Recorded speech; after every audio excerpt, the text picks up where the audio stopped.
This edition of Italy TV is sponsored by Calavita, extra virgin olive oil.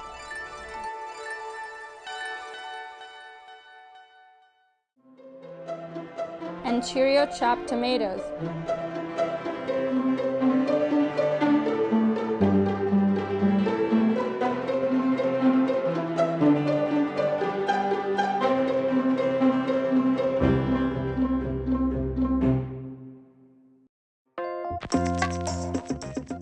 Italy presents a special Best of edition featuring entries from Hit Week USA's Italian concert with a performance from Alessandro Mannarino, plus Italian music in America with Mark Gartenberg, young fantasy book writer Marilu Monda, and Dean Anthony Tamburri of the Calandra Italian American Institute.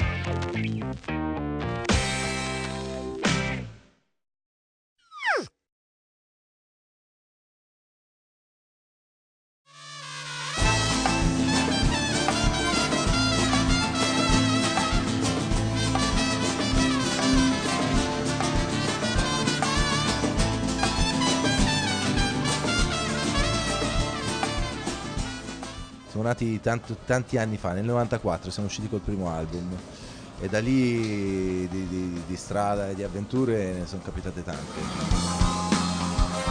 Abbiamo iniziato come gruppo da club, insomma suonando ovunque capitasse, ovunque la musica ci portasse, facendoci un po' le ossa, diciamo come succede a tante band, attorno a casa, poi piano piano allargando il raggio d'azione. Per poi uscire, come diceva Mac, nel 94 col primo disco. Da lì è andata sempre meglio e abbiamo fatto ormai 9 album.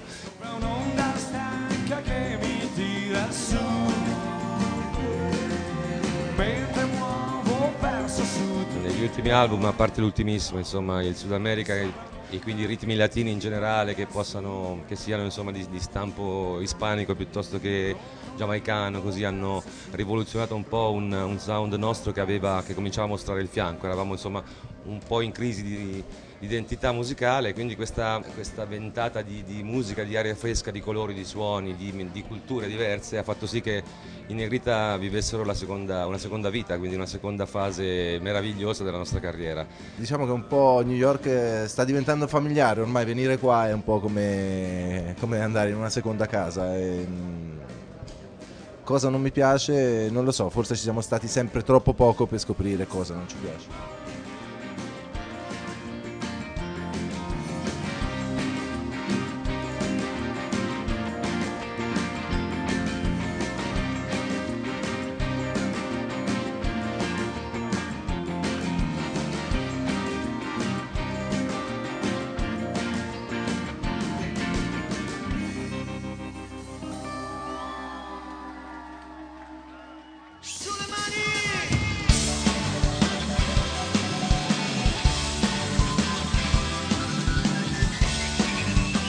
Hi to everybody, we are Subsonica, we're from Italy.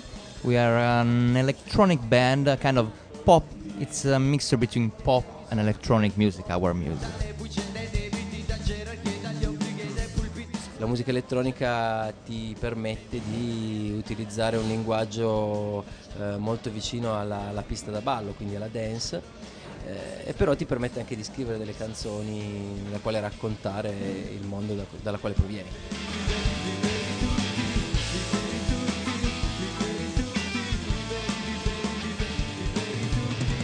È un'esperienza diversa rispetto all'Italia, perché in Italia naturalmente le venue nelle quali si suona sono molto più grandi, invece qui il fatto di ritornare a fare club e quindi a vivere il palco più da vicino insieme alle persone che vengono a sentirti, per noi è un po' un ritorno alle origini. Negli spazi grossi è sempre un po' complicato riuscire a divertirsi a pieno per un gruppo come noi che è nato nei club in posti come questo. Quindi è soprattutto una sfida e uno stimolo, visto che ormai è 15 anni che siamo insieme, quindi è come cominciare un'avventura nuova e vedere che cosa porta.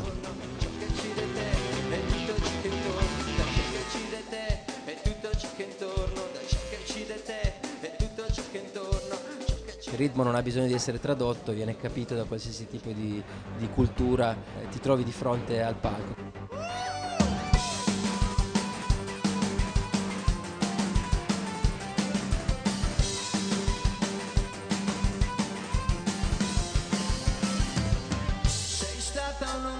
perfetta per infrangerti contro di me.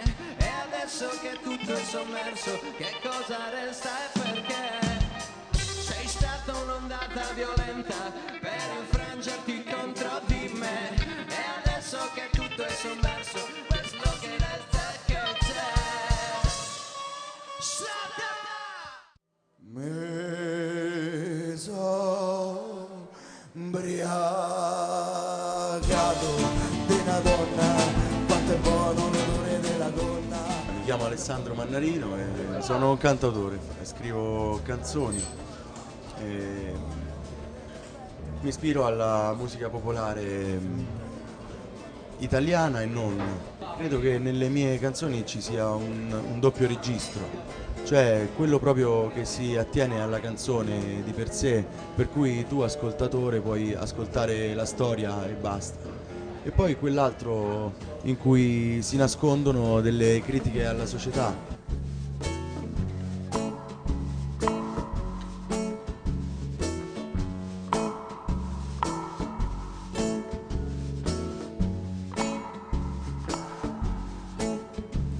Svegliatevi italiani, brava gente, qua la truffa è grossa e congegnata, lavoro intermittente, solo un emittente, pure l'aria pura va pagata, in giro giran tutti allegramente, con la camicia nuova strafirmata, nessuno che ti sente, parli inutilmente, pensano tutti alla prossima rata, soldi pesanti, gorocolato, questo paese si è indebitato, soldi di piombo, soldi d'argento, sono rimasti sul pavimento, e la poesia, cosa leggera, persa nel vento, si è fatta preghiera, si spreca la luce, si passa la cera sopra il silenzio di questa galera.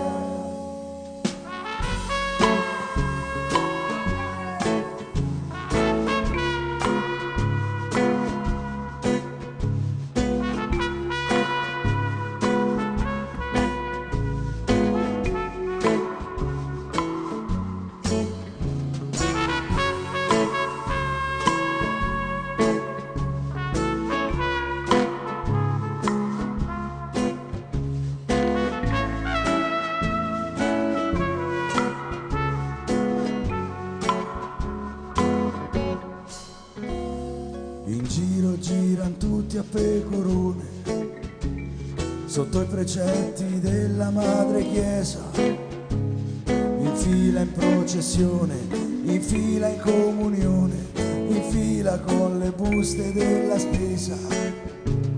Giovanni grida solo per la via, fermatevi, parliamo di poesia, ma tutti vanno avanti, contano i contanti, minacciano di chiamare la polizia, soldi pesanti, loro colato, questo paese si è indebitato, soldi di piombo, soldi d'argento, sono rimasti sul pavimento, e la poesia, cosa leggera, persa nel vento, si è fatta preghiera, si spreca la luce, si passa la cera sopra il silenzio di questa galera.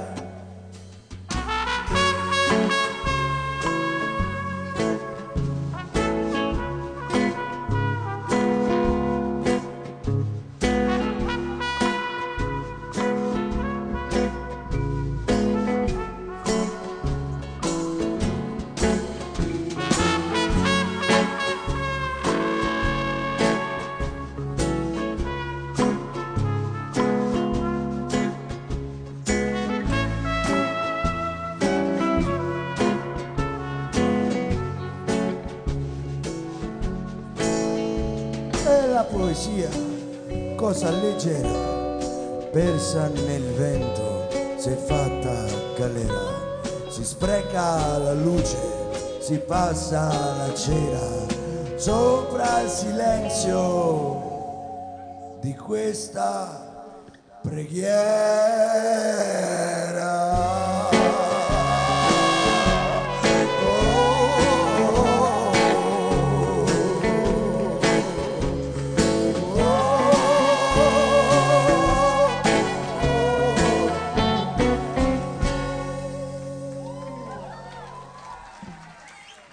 Grazie.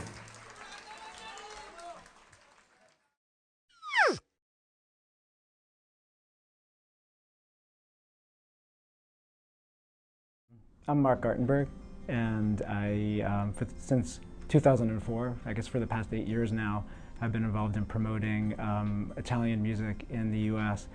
But more specifically, a new generation of Italian artists. I'm Italian American. My mother's family is from Sicily. My grandparents were born in Sicily. But I was part of although my mom grew up as a Sicilian speaker and as an Italian speaker, I grew up being part of a sort of a second generation of Italian Americans who were not particularly connected to the culture of Italy at all. We were very discouraged, actually, from even learning any Italian, learning the language. When we had a choice in school, everybody was like, learn Spanish, Spanish is useful, Italian's not useful, Sicilian is certainly not useful. And I grew up with a steady diet of Anglo-American pop culture, always interested in American music, British music. But as I got a little bit older, I made it my cause, actually, to rediscover that and reconnect with that. And the first artist that I worked with was one of the artists I've become very associated with over the years, which is Carmen Consoli, who happened to be from Sicily, but that was pure coincidence and it had nothing to do with my Sicilian roots. The ones I've worked closest with are, besides Carmen, are Vinicio Capossela and more recently Jovanotti, a new generation of Italian music out there that is competitive with the best music in the world. I mean, what I do is, it's not magic at all, and I come up with a plan. People would say, oh, Americans would love Vasco Rossi because the Americans love stadium rockers like Bruce Springsteen. But Americans have Bruce Springsteen and don't really need Bruce Springsteen in Italian language. It's not really going to work. So I would say, yeah, but what about Jovanotti? And they would say, Jovanotti will never work in the United States because nobody's ever going to listen to rap in Italian. And I said, well, I'm not really thinking to myself about presenting Jovanotti as a rapper. He's like a substantial guy with a substantial career, and I'm presenting it in that way. And so if I could get the media and the industry to look at Jovanotti in that light, maybe even people like I'm sure Jay-Z or Kanye West might have actually seen Jovanotti in the New York Times and might even say now, hey, like, who is that guy? What's that guy doing? Yeah, Lorenzo came to New York in 2009 in February and actually sold out a couple of fairly big mid-sized venues. We didn't really know what he would do or what he wouldn't do. And so the temptation, obvious temptation would have been to come back and say, let's do like a really big concert and just sell it out for everybody. But Lorenzo said, he personally said, well, I don't want to do that. I want to make roots in this market, make something happen in this market. So he came up actually with the idea of why not do a residency in small clubs. By doing that, he actually got the national attention that kind of set it, sort of like the snowball started rolling down the hill, getting bigger and bigger and bigger through doing that. The first project that I have from Italy coming to the US in 2013 is a young group from the Salento called Canzoniere Greco Salentino. This traditional music of Taranta, of Pizzica Taranta, through the festival La Notte della Taranta, which takes place every year, is really kind of getting a lot of attention. It's starting to get by itself a lot of attention internationally as this sort of a natural high, a natural way of staying up all night, dancing. Working with Italian artists is part of my business. It's a project of a lot of passion, and it's a project that takes a lot of time. But it all is based on sort of an intuition that as I start discovering artists and start following them, I have to have that gut feeling. Will there be an Italian artist that will really break through internationally, probably from here, and that's kind of the next step in the challenge. People know Italian wine is good. I don't have to tell you that. People know that Italian fashion is good. I don't have to tell you that. Or Italian operatic music. I don't have to tell you that either. Italian pop music has been sort of, people didn't believe. And so I guess when finally people believe, when you just, you know, hit the person, say, hey, you know, Italian pop music, yeah, it's like Italian wine, it's great, then I'm done.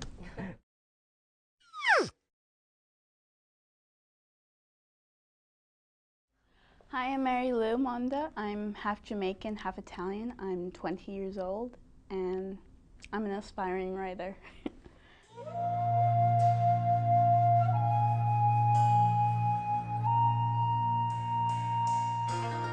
Writing fantasies or any genres, especially fantasy, it's who you are. It's understanding perspective. I am Italian and Jamaican, and I am a proud Italian Jamaican, and I will never forget my identity. But when I introduce myself, I say I'm a human being.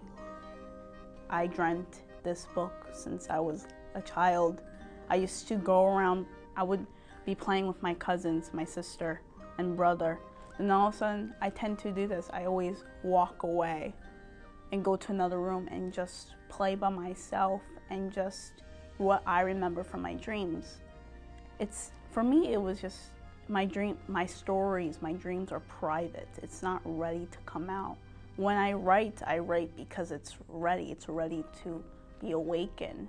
You have to write something that you know. Even though it doesn't exist, you have to write something that it's inside you. And that's the important part about writing, about whatever you want to do, whenever it's dancing, whenever it's filmmaking, anything.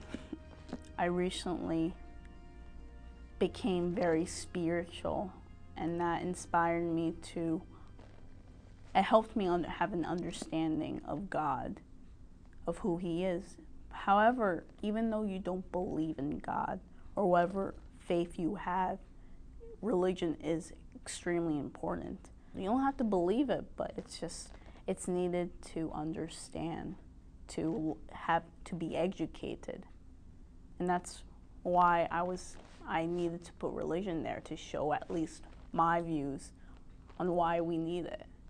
Well, I started officially writing this book when I was around 14 years old, maybe 15.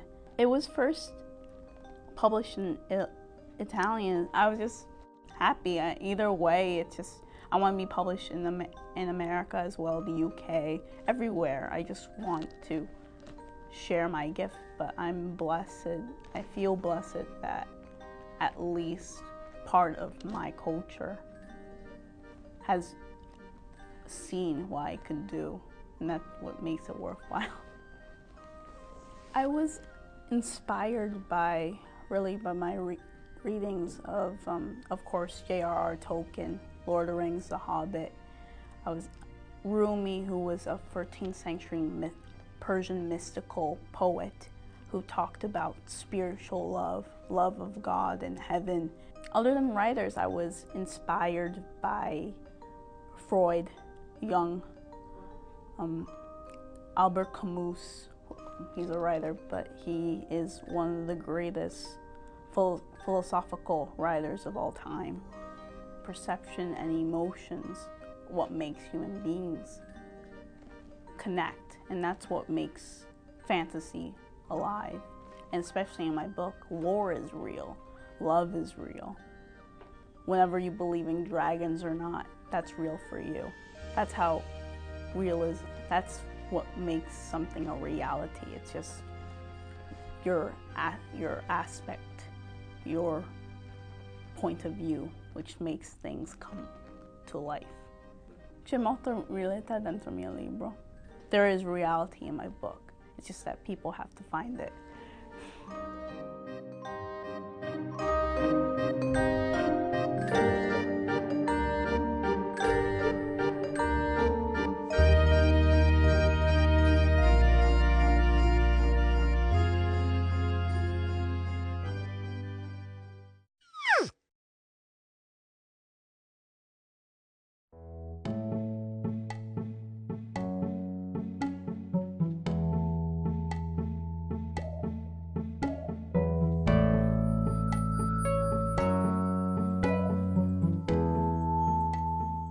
what does it mean to work in the world of Italian America? And when I say work in the world of Italian America, I'm not talking about working for Fiat or working for Alfa or working for, being involved in bringing forward the culture, promoting the culture. In promoting Italian culture, of course, one has to go back and study the history. You also realize that there may be secrets, quote unquote, in your house that you don't know about. And my grandmother, on my mother's side, came over here in 1906. She couldn't read or write. She spoke her French Provençal dialect. She had 11 kids. She had 9 kids that eventually grew to be adults. What I found out was that she was also an enemy alien. It's a little booklet, like a passport, that she had to carry around. February 14th, 1942, I call it her Valentine's card from the United States government of that time. The case of Jennifer Esposito, for example, reminds us who we are as ethnics. Whether we agree or not with her, she was on a TV program, she was ill, she asked for relief time. The major network in the program let her go. She turned around and said, "You're doing that because I'm Italian," and she used the term racism. It reminds us, we Italians, of who we were. All the more important that we go back and learn what our grandparents, and perhaps in some cases, I'm not saying Jennifer Esposito, but someone of the current generation, that is, in their 30s or 40s, who may have suffered the innocent joke. Here comes bada bing when an Italian American walks into the room, or how did the day go? Seemingly innocent joke, but when told by a non-Italian American, not innocent at all. When we study our own history, we probably should study the other ethnics also. The Irish, for example, were first in civil servants, police, firemen, sanitation workers. Then we came along, the Italians. Then we got college degrees, we moved out. Then the African Americans perhaps came along, or the Puerto Ricans came along. I think what we have been doing in the last 15 to 20 years, maybe a little bit more, is now looking at how we all sort of did the same thing. Everyone talks about Little Italy. People forget about East Harlem. East Harlem was perhaps, at one point, even more Italian than Little Italy. Or when we think of Harlem, we think of African Americans. Well, yeah, they were there too, but so were we. Now when we think of East Harlem, we think of Puerto Ricans. Our experiences and our similarities are much more in line with each group than the so-called differences, so that we are much more similar overall than we actually think or perhaps thought we were. We no longer have the immigrant generation. That is the old immigrant generation. We no longer go to grandma's house on Sunday for 2 o'clock dinner. We no longer have Thanksgiving dinner, turkey preceded by lasagna and spaghetti and 2 other different types of pasta. Today we've become much more cosmopolitan. We are no longer in those cocoons of only Italian or Italian American. Our generation, the generation after us, in some ways is going to be more open and more broad, and it's more Italian because you don't have to go to Italy to get to Italy. You can virtually go to Italy. And that's what we couldn't do before, and that's what we can do now. The expression that anyone could be president comes true to life when we look at Barack Obama, and especially the second time, because it's a confirmation that the super ethnic can be president for a second term. Italian Americans, well, look what we've had. We've had LaGuardia, we've had Impellitteri, we've had a number of mayors, Giuliani, we've had Cuomo, we have Christie. There have been, on average, 25% of the 200 plus state legislators who have been of Italian origin. A good 51 or 52, I think, right now, as I sit here and talk to you.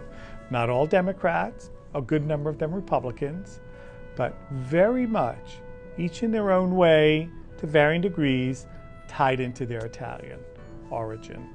And that speaks to a type of civil discourse, quote unquote, on the part of these Italian Americans who have supported this institute from the beginning, and after about 5 to 6 years into its existence, made it a line item in the budget.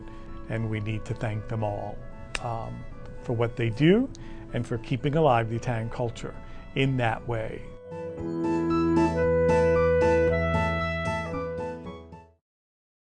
This edition of Italy TV was brought to you by European Flavors, promoting organically grown fruits and vegetables in the best European tradition.